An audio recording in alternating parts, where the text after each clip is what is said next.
লক্ষিন্দরকে লোহার বাসর ঘরে একটি ছোট্ট ছিদ্রর ভেতর দিয়ে ঢুকে মা মনসা ছোবল বসিয়েছিলেন, আর বেহুলা তাকে জমির দুয়ার থেকে ফিরিয়ে নিয়ে এসেছিলেন। এই মৃত্যুর বাড়িতেও সেই ইতিহাসের পুনরাবৃত্তি ঘটছে। 200 বছর আগে মহেন্দ্রনাথের ফুলশয্যার রাতে তাকেও বিষাক্ত কালাত সাপে মরণ কামড় বসায়। জ্বলে ওঠে মায়ের মূর্তি, নেমে আসে মৃত্যুর বাড়িতে অভিশাপ। সেই থেকে মহেন্দ্রনাথের সেই ঘর তালাবন্ধ। আজকের বেহুলা কি পারবে তার লক্ষিন্দরকে বাঁচিয়ে নিয়ে আসতে? জানতে হলে সম্পূর্ণ ভিডিওটি দেখার অনুরোধ রইল। ভিডিও ভালো লাগলে লাইক করুন, শেয়ার করুন, কমেন্ট করুন, আর প্লিজ আমার চ্যানেলটিকে সাবস্ক্রাইব করে নিন। আজ আমি হইচইয়ের নিউলি রিলিজড বিষহরী সিরিজটিকে এক্সপ্লেন করব। এখানে মুখ্য চরিত্রে অভিনয় করছে সোলাঙ্কি রয়। তো বন্ধুরা, আর বেশি কথা না বাড়িয়ে চলুন শুরু করা যাক। এই প্রথম কলকাতা থেকে তার গ্রামের শ্বশুর বাড়ি নাগপঞ্চমীতে মায়ের পুজো দেখতে এসেছে রাজনন্দিনী মিত্র। 200 বছর ধরে গ্রামে এককালীন জমিদার মহেন্দ্রনাথ মিত্রবাবুর বাড়িতে এই মনসা পুজো হয়ে আসছে। এখানে দেবী খুবই জাগ্রত। কথিত আছে এই জমিদার বাড়ির ছেলে মহেন্দ্রবাবুরও ফুলশয্যার রাতে সাপের কামড়েই মৃত্যু হয়। সেই থেকে 200 বছর ধরে সেই ঘর অভিশপ্ত হয়ে তালাবন্ধ রয়েছে। রাজনন্দিনী বিশেষ করে সেই ঘর খুলে দেখার জন্যই এখানে এসেছে, কারণ রাজি ঠাকুরে বিশ্বাসী নয়। সকলে এই বাড়িতে আসার পরই এই মিত্র বাড়িতে বহু পুরনো পুরোহিত ভবানী ঠাকুর সবাইকে বেশ ভালোভাবে বুঝিয়ে দেন, যেন এই নাগপঞ্চমী পুজো চলাকালীন বাড়িতে কোনো ভুল কাজ না হয়। আর তার সাথে সাথে সবাইকে খুব সাবধানেও থাকতে বলে দিলেন। এবার পরিচয় করাই এই মিত্র বাড়ির সদস্যদের সাথে। এই বাড়ির বড় ছেলে অবিনাশ মিত্র, যিনি এখানে তার স্ত্রী আর একমাত্র ছেলে অভিরূপ মিত্রের সাথে থাকেন। মেজ ছেলে অনিমেষ মিত্র, যিনি তার স্ত্রী এবং তার এক ছেলে তথা আর মেয়ে অপাকে নিয়ে কলকাতায় থাকেন। সেজ ছেলে অলোক, তার স্ত্রী আর এক ছেলে বিকাশকে নিয়ে কলকাতায় থাকেন। আর এই বাড়ির একমাত্র মেয়ে অঞ্জনা তার হাজবেন্ড জয়ন্ত সেনের সাথে কলকাতাতেই থাকেন। এখন পুজো উপলক্ষে সবাই এই বাড়িতে জড়ো হয়েছেন। সেদিনই বিকাশকে বলে রাজি তার বর তথাকে আর ননদ অপাকে নিয়ে সেই অভিশপ্ত ঘরের দরজার সামনে যায়। দরজায় একজোড়া সাপের ছবি লাগানো রয়েছে। অপা বলল একজন জোর করে এই দরজা খোলার চেষ্টা করেছিল, কিন্তু পারেনি।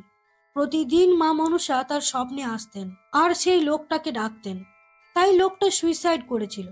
মা মনসার সেই কাল নাগিনী নাকি এই ঘরেই থাকেন। ওরা কথা বলার সময় এই বাড়ির কাজের মেয়ে দুর্বা দরজার সামনে প্রদীপ আর ধূপ জ্বালিয়ে দিয়ে গেল।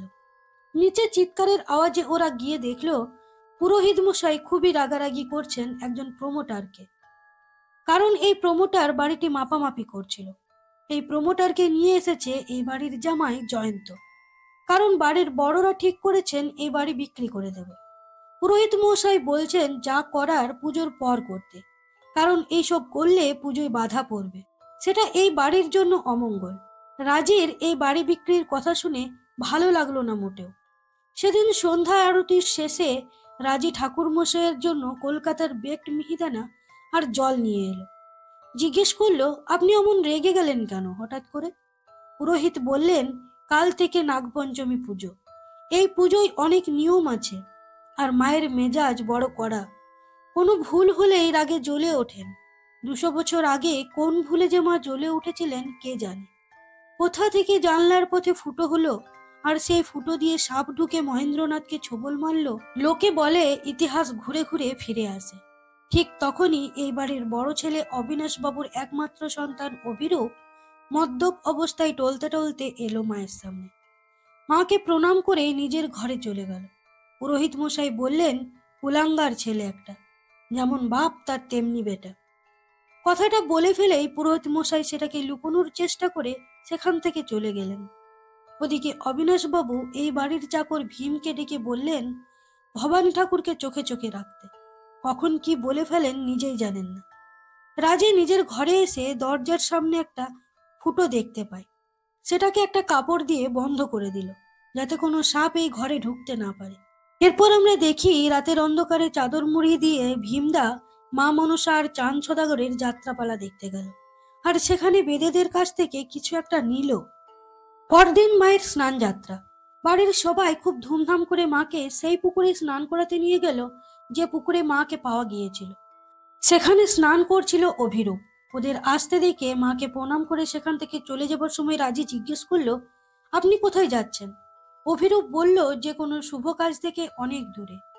স্নান সেরে ছাদে কাপড় মেলতে গিয়ে রাজি দেখলো জঙ্গলে দুজন লোক বন্দুক নিয়ে বিকাশের গলা চেপে ধরে টাকা চাইছে।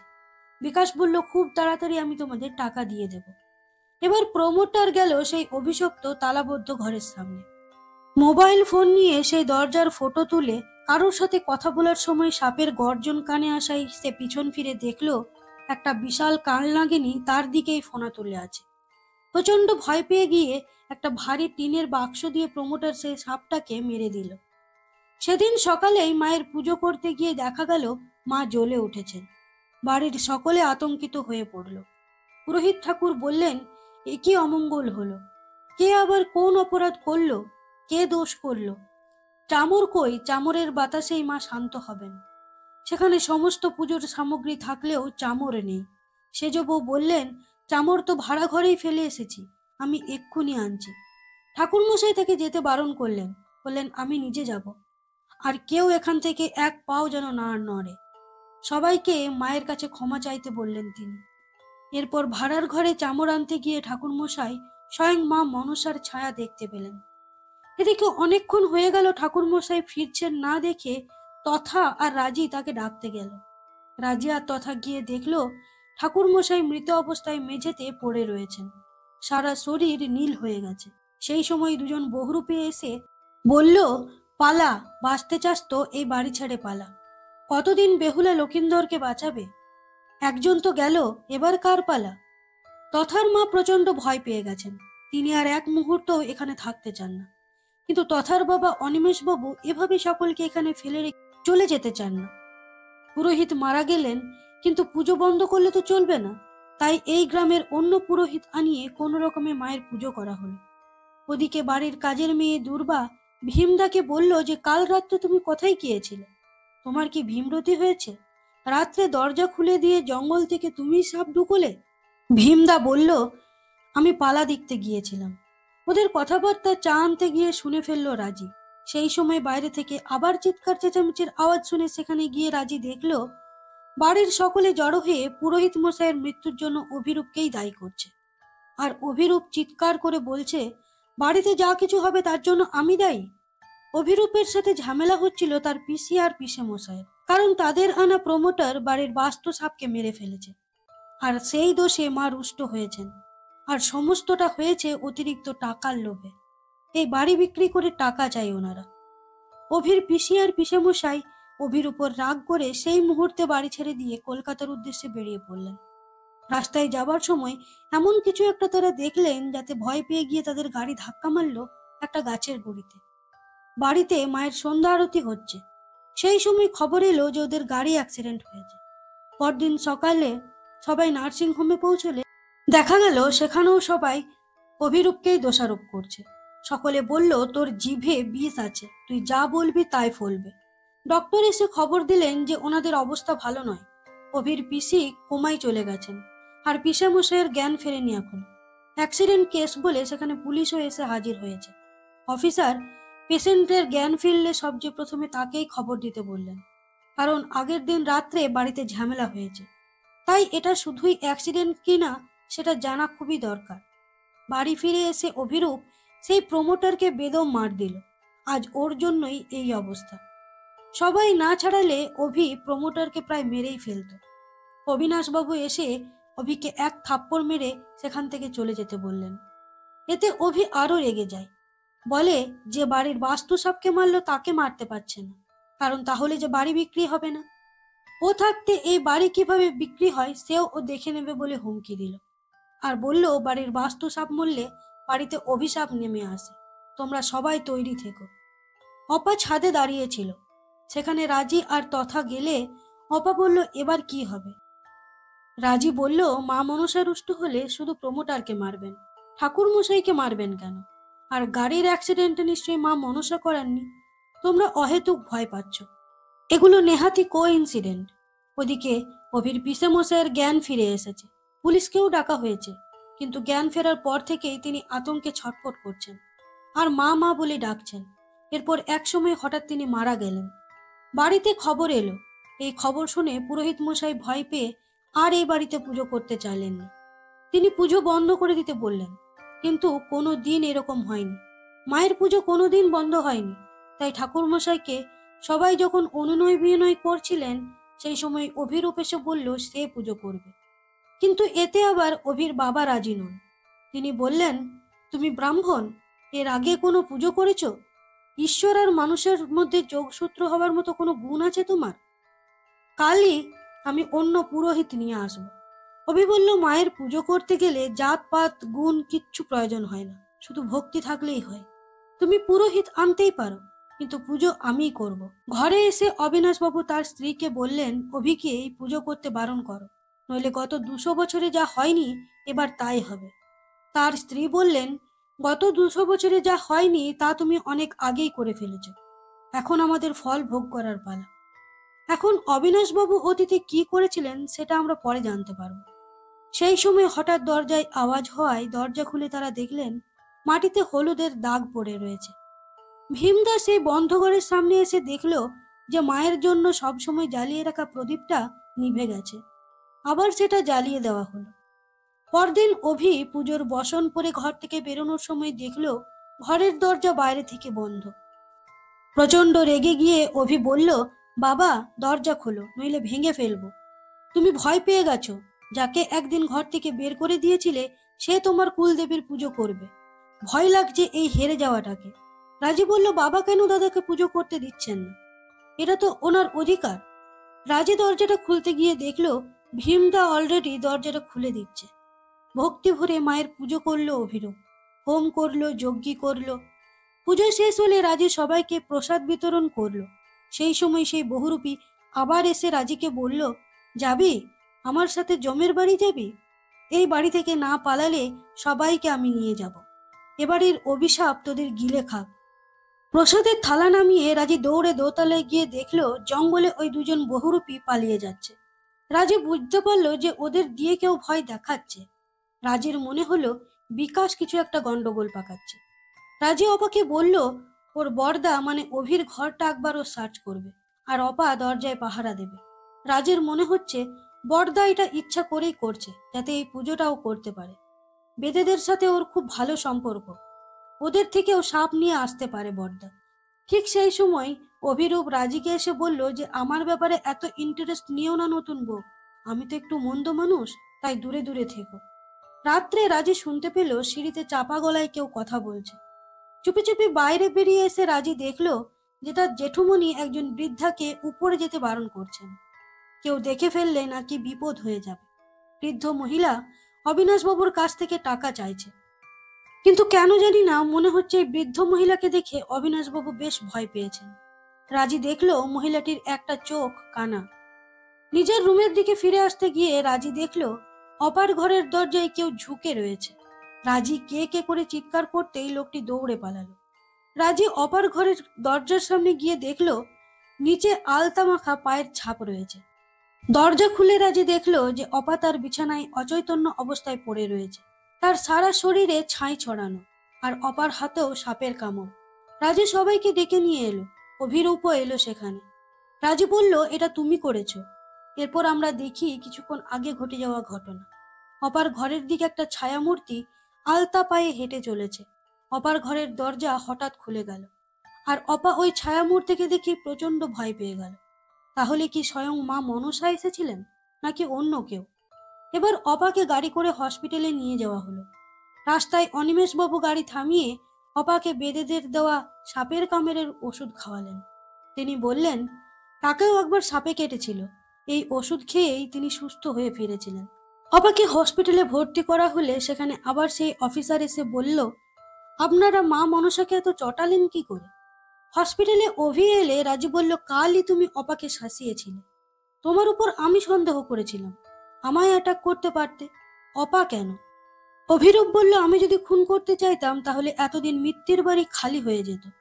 পুলিশ ওদের থামিয়ে দিয়ে বলল, বাড়িতে যখন পরপর সবাইকে সাপে কামড়াচ্ছে তখন তার তো একটা তদন্ত হওয়া দরকার। আর উনি যখন চাইছেন তখন আমি একবার অভিরূপের ঘরটা সার্চ করতে চাই। পরদিন পুলিশ এসে অভিরূপের ঘর সার্চ করতে গিয়ে বাক্সের ভিতর থেকে একটা কালার সাপ পেল। অফিসার তো ভাবলো তাকে সাপে কামড়ি দিয়েছে। তখনই সাপটা নিজের হাতে ধরে নিয়ে অভিরূপ বলল, এটা আমার পোষা সাপ, ওর বিষধাতটা আমি ভেঙে দিয়েছি। বাইরে বেরিয়ে রাজি তথাকে বলল, যার কাছে বিষদাঁত ভাঙা সাপ আছে তার কাছে বিষাক্ত সাপও থাকতে পারে। এবার অভিরূপ কাজের মেয়ে দুর্বার কাছে গিয়ে তাকে জিজ্ঞেস করলো, যেটা লুকিয়ে রাখতে দিয়েছিলাম সেটা সাবধানে রেখেছো তো?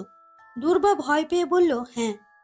এবার সন্ধ্যা আরতির সময় আবার হসপিটাল থেকে খবর এলো যে অপার জ্ঞান ফিরেছে। তথা আর রাজি সেখানে গেল। অপা রাজিকে বলল ও সেদিন মা মনসাকে দেখেছে। অবাক হয়ে গেল রাজি। এরপর তথা বাড়িতে ফোন করে জানালো ব্যাপারটা। সবাই কেমন ভয় পেয়ে আছে, মা মনসা কেন এরকম করছেন, কি এমন অপরাধ হলো এই বাড়িতে? সেটা শুনে বিকাশ গেল সেই দুজন বহুরূপীর কাছে, যারা জঙ্গলে লুকিয়ে থাকে। বিকাশ তাদের বলল, তোরা অপার ঘরে সাপ নিয়ে তাকে ভয় দেখালি? আমি তোদের দোতলায় যেতে বলেছিলাম? আমি শুধু নিচেই তোদের ভয় দেখাতে বলেছিলাম, যাতে ওরা বাড়ি বিক্রি করতে রাজি হয়ে যায়। বহুরূপী দুজন বলল, আমরা তো উপরে যাইনি, আর অপাকে সেটাই তো আমরা জানি না। বিকাশ বলল, তোরা যাসনি, তাহলে কে গিয়েছিল? দোতলায় ঠাকুরের বাসনপত্র রাখতে গিয়ে ভীমদা দেখল সেই বন্ধ ঘরের সামনে অভিরূপ মৃত অবস্থায় পড়ে রয়েছে। তার মুখ থেকে গ্যাজলা বেরোচ্ছে, বোঝাই যাচ্ছে তাকেও সাপেই কেটেছে। ভীমদা তৎক্ষণাৎ হসপিটালে তথাকে ফোন করে জানালো। বাড়ির উঠোনে অভিরূপের মৃতদেহ রাখা রয়েছে। মনসা মন্দিরের পর্দা টেনে দেওয়া হলো, কারণ বাড়ির ছেলে মারা গেছে, আর তো পুজো হবে না। সবার চোখে জল। ঠিক তখনই সেই বৃদ্ধ মহিলাটি কিছু বেদেদের সাথে নিয়ে এসে অভিরূপের মৃতদেহটা চাইল। বলল অভিরূপের শেষ ইচ্ছা ছিল তার দেহ যেন ভেলায় ভাসানো হয়। এই বেদেদের খুব ভালোবাসতো অভিরূপ, ওদের সাথেই থাকতো। বেদেরা বলল, মৃতদেহ আমাদের দিয়ে দাও, আমরা ভেলায় ভাসাবো। সাপে কাটা দেহর অনেক নিয়ম আছে। অবিনাশবাবু বললেন, এই বাড়ির ছেলের সৎকার সম্মানের সাথেই করা হবে। সেই বৃদ্ধ মহিলা বলল, বেঁচে থাকতে যাকে এক ফোঁটা সম্মান দেননি, ভালোবাসা দেননি, এবার সেটা মৃতদেহকে দেবেন? অবিনাশবাবু বললেন, বাড়ির নিয়ম অনুযায়ী অভির দেহ সৎকার হবে। তারপর আমরা মায়ের মূর্তি চিরকালের মতো জল সমাধি করে বাড়ি বিক্রি করে এখান থেকে চলে যাব। অবিনাশবাবুর জন্য নুন চিনির জল দিতে গেলে রাজি বাইরে থেকে শুনতে পেল ঘরের ভেতর ভীমদা অবিনাশবাবুকে বলছে, অভি পুজো করলো বলে আপনার এত রাগ যে ওকে মেরে ফেলে দিলেন? অবিনাশবাবু বললেন, বাবা কোনোদিনও তার ছেলেকে মারতে পারে? ভীমদা রেগে গিয়ে বলল, আপনি বাবা? 35 বছর ধরে বেদেদের থেকে শিকড় এনে দিচ্ছি, কই এখনো তো বাবা হতে পারলেন না? ঠিক সেই সময় দরজা খুলে রাজি ঘরে ঢুকলে ওরা চুপ করে গেল। পুলিশ অভিরূপের দেহ পোস্টমর্টমের জন্য নিয়ে যাওয়ার সময় রাজি অফিসারকে বলল, আমাকে একটু দাদার ব্লাড গ্রুপটা জানাবেন। আর জঙ্গলে দুজন বহুরূপী লুকিয়ে রয়েছে, তাদের একটু খোঁজ নিন। এই বাড়িতে ঘটে যাওয়া ঘটনাগুলোর পিছনে তাদের হাতও থাকতে পারে। ওদের কথা শুনে বিকাশ ওই বহুরূপীগুলোকে ওখান থেকে পালিয়ে যেতে বলল, নইলে বিকাশ নিজেও ধরা পড়ে যাবে। পুলিশ ওই পোড়ো বাড়িটাতে গিয়ে দেখলো বহুরূপী দুজন পালিয়ে গেছে। অনেক খোঁজার পর জঙ্গলের রাস্তায় ওদেরকে ধরে ফেললো পুলিশ। রাজি গেল বেদেদের সেই বৃদ্ধ মহিলাটির বাড়ি। মহিলাটিকে বলল, জেঠুকে কোন গোপন কথা ফাঁস করে দেবার হুমকি দিচ্ছিলেন আপনি? অভিরূপ মিত্র যে এই বাড়ির ছেলে নয় সেটা আপনি জানলেন কি করে? বৃদ্ধা বলল, তুমি জানলে কি করে? রাজি বলল, আমি খবর নিয়েছি 35 বছর ধরে জেঠুর জন্য বেদেদের বস্তি থেকে পুরুষত্বের ওষুধ নিয়ে যাচ্ছে ভীমদা। দাদার বয়স 33 বছর, আর দাদার ব্লাড গ্রুপের সাথে বাবা মায়ের ব্লাড গ্রুপ মিলে না। ভয় পেয়ে গিয়ে বৃদ্ধা বলল, অভিকে উনি নিজের হাতে জন্ম দিয়েছেন। অভি ভীমের ছেলে। ওকে জন্ম দিতে গিয়েই ওর মা মারা যায়। সেই সুযোগে টাকা দিয়ে ভীমের বাচ্চাটাকে কিনে নিয়েছিল তোর জ্যেষ্ঠ শ্বশুর। অভি এই বিষয়টা জানতে পেরেছিল, তাই ওর বাবার মুখ থেকে স্বীকারোক্তির জন্য ও জোর করে ওই বাড়ির পুজোয় বসেছিল। এই বস্তিতে কার কাছে কালাত সাপ আছে জানতে চাইল রাজি। বৃদ্ধা বলতে যাচ্ছিল, তখনই সেখানে তথা এসে রাজিকে টেনে নিয়ে গেল। রাত্রে হঠাৎ নুপুরের শব্দে রাজি মায়ের মন্দির চত্বরে এসে দেখল মায়ের শরীরের সঙ্গে লেপ্টে রয়েছে একটা বিশাল আকার কালাত সাপ। সেখানেই অজ্ঞান হয়ে গেল রাজি। স্বপ্নে রাজি দেখলো অভিরূপ বলছে, নতুন বউ, এবার বিশ্বাস হলো মা আছেন। মা যখন নিজে পথ দেখিয়েছেন তখন শেষ পর্যন্ত যেও, আমি চললাম। জ্ঞান ফিরে এলে রাজি শটান উঠে আবার সেই মন্দির চত্বরে গেল। গিয়ে এই মেঝেতে কিছু খুঁজতে লাগলো।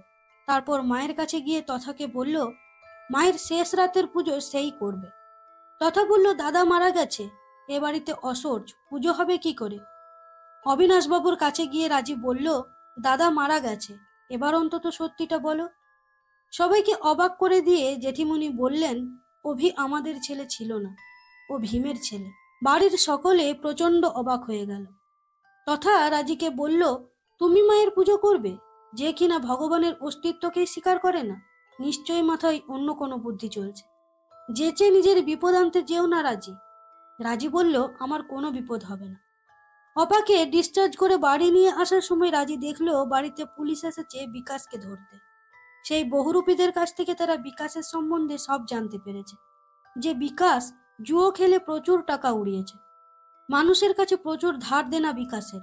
ও চাইছিল ভয় দেখিয়ে এই বাড়ি বিক্রি করিয়ে সেই টাকা শোধ করতে। শেষ পর্যন্ত তা না পেরে মা মনসার কানের দুল বিক্রি করে দিয়েছে। আর এই বহুরূপী মেয়েটির জন্যই সেদিন পিসি আর পিসেমশাইয়ের গাড়ি অ্যাক্সিডেন্ট হয়েছিল।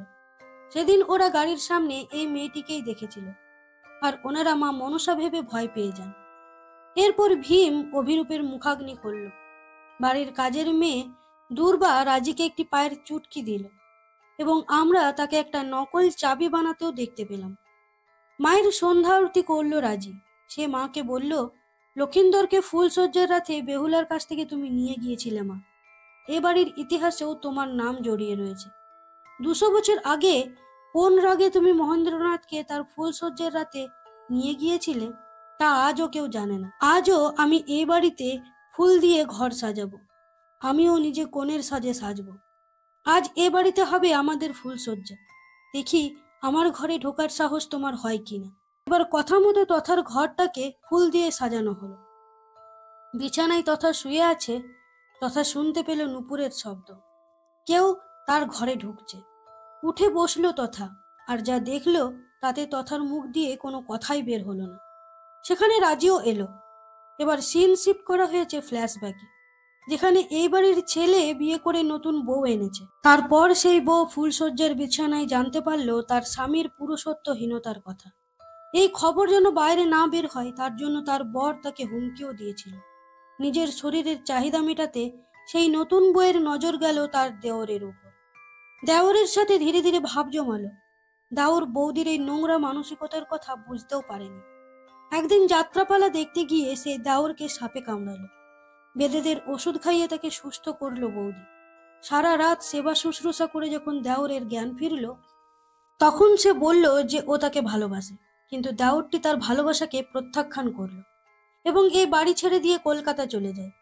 এখন আমরা জানতে পারি যে সেদিনের সেই নতুন বউ আর কেউ নয়, তথার জেঠিমণি, অর্থাৎ অবিনাশ বাবুর স্ত্রী। আর সেই দেওরটি হলো তথার বাবা অনিমেষ বাবু। অবিনাশ বাবু বললেন, আমার ভাই তোমাকে প্রত্যাখ্যান করেছিল বলে তুমি আমাদের ছেলেটাকেই মেরে ফেললে। সবাই বলল, কিন্তু সব মৃত্যুগুলো তো সাপের কামড়ে হয়েছে, এটা কি করে সম্ভব? রাজু বলল, সাপ সাধারণত পায়ে কামড়ায়, কিন্তু এক্ষেত্রে সবাইকে হাতে কেটেছে। এটা একমাত্র সম্ভব যদি কেউ হাতে সাপ নিয়ে কাউকে ছোবল মারায়। রাজি বলল, এবারের প্রত্যেকটি ঘর খুঁজে ও কোথাও বিষাক্ত সাপ পায়নি, শুধু ওই তালাবন্ধ ঘর ছাড়া। রাজি আরো বলল, সেদিন রাত্রে ও দেখেছিল অপার ঘরের সামনে ঝুঁকে দাদা কিছু একটা খুঁজছিল, এবং নিজের মায়ের পায়ের চুটকি দেখতে পায় অপার ঘরের সামনে। তারপর দাদা এই চুটকিটা দুর্বাকে দিয়েছিল লুকিয়ে রাখার জন্য। দুর্বা সেটা রাজিকে দেয়। যে ঘর 200 বছর ধরে তালাবন্ধ, সেই ঘরের তালায় আর কলকব্জায় জং ধরে না কেন, যদি না সেই ঘর নিয়মিত খোলা আর বন্ধ করা হয়? রাজি দুর্বাকে নিয়ে একটা মাস্টার কি বানিয়ে সেই ঘরের তালা খুলে ভিতরে ঢুকেছিল। রাজি দেখেছিল সেই ঘরের বিছানায় পড়ে রয়েছে বেনারসি শাড়ি আর গয়না, রয়েছে একটা মা মনসার মুকুটও, দেওয়ালে রয়েছে চাঁদ সদাগরের একটা পটচিত্র। কিন্তু অবাক কাণ্ড, সেই পটচিত্রে চাঁদ সদাগরের হাতে রয়েছে বাঁশি। রাজির মনে পড়ল তার শ্বশুর মশাই খুব সুন্দর বাঁশি বাজায়। সেই সময় রাজি খাটের তলা থেকে সাপের গর্জন শুনতে পেল। রাজি ঝুঁকে দেখলো খাটের তলায় কতগুলো বাঁশি রয়েছে। এবার একটা বাঁশি বাড়ির ভিতর থেকে নিয়ে এসে রাজি পুলিশের হাতে দিল। বলল, সাবধান, এই বাঁশির ভিতরেই রয়েছে সেই বিষাক্ত কালনাগিনী। এই বাঁশির মধ্যে কালাত সাপ পুড়ে বাঁশির মুখটাকে বন্ধ করে রাখা হয়েছিল। যখনই কাউকে মারার হতো, বাঁশির মুখটা থেকে ক্যাপ খুলে তার হাঁটতে ঠেকালেই সাপ ছোবল মারত। যে বাঁশির প্রেমে পড়েছিল জেঠিমণি, সেই বাঁশি দিয়েই তার বংশকে নির্বংশ করবে ঠিক করেছিল। আর ঠাকুরমশাইকে মারার কারণ হলো, বাবার ঘরে জেঠিমণিকে তার সাথে কথা বলতে ঠাকুরমশাই শুনে ফেলেছিলেন, আর জেঠিমণিকে সেই সাপের ঘর খুলতেও দেখেছিলেন তিনি। তাই তাকে জেঠিমণি মেরে ফেলল। আর জেঠিমণির ক্যান্সার ধরা পড়েছে, তাই সবাইকে শেষ করে দেওয়ার প্ল্যান করেছিল জেঠিমণি। সেদিন ওই চুটকিটা কুড়িয়ে পেয়ে দাদা বুঝে ফেলেছিল যে ওর মাই খুনগুলো করছে। ও সবাইকে বলে দেবে বলেছিল, তাই জেঠিমণি তার ছেলেকেও মেরে ফেলে। অফিসার জিজ্ঞেস করলো, কিন্তু সাপ এলো কোত্থেকে? রাজু বলল, জেঠিমণি যে কলেজে পড়ায় সেখানকার বায়োলজির ল্যাব থেকে 3টে কালার সাপ চুরি গেছে, আর জেঠিমণি সেগুলো চুরি করেছে। আরও একটা জিনিস জেঠিমণি কলেজ থেকে নিয়ে এসেছিল। এবার রাজি মায়ের মূর্তির কাছে গিয়ে মায়ের পায়ে হাত দিলে হাতে লেগে গেল ফসফরাস। সবাইকে দেখিয়ে বলল, এই ফসফরাসের জন্যই মায়ের শরীর জ্বলজ্বল করে উঠেছিল। মায়ের মূর্তি জ্বলে ওঠার পেছনেই রয়েছে এই ফসফরাস, আর সেটা মা মনসা নিজেই তাকে বুঝিয়ে দিয়েছিলেন। সেদিন রাত্রে রাজি দেখেছিল যে মায়ের শরীর থেকে সাপটা নেমে চলে যাচ্ছে, আর মেঝেতে সেই ফসফরাস লেগে যাচ্ছে। সেদিন স্বয়ং মায়ের পদচিহ্নও দেখতে পেয়েছিল রাজি, কিন্তু এর সঠিক কারণ ব্যাখ্যা করতে পারল না। শুধু মায়ের সামনে বসে করজোরে ক্ষমা চেয়ে নিয়ে বলল, আজ থেকে সে বিশ্বাস করে যে একটা শক্তি আছেই, আর সেই শক্তিই আমাদের সবসময় আটকে রেখেছেন। এবার রাজি মায়ের পুজো সমাপ্ত করল। খবরের কাগজে রাজনন্দিনীর এই কর্মকাণ্ডের কথা ফলাও করে লেখা হয়, এবং তার এই সাহসিকতার জন্য অনেক জায়গা থেকে তাকে ফোন করে তার সাহায্য চাওয়া হয়। তো বন্ধুরা, আমরা হয়তো আবার রাজনন্দিনীকে অন্য কোনো কেস সলভ করতে দেখতে পাবো। আজকের মতো ভিডিওটি এখানেই শেষ করছি। ভালো লাগলে অবশ্যই লাইক করবেন, কমেন্ট করবেন, আর অবশ্যই করে আমার চ্যানেলটিকে সাবস্ক্রাইব করে নেবেন। আজকের মতো এই পর্যন্ত। ভালো থাকুন, সুস্থ থাকুন। ধন্যবাদ।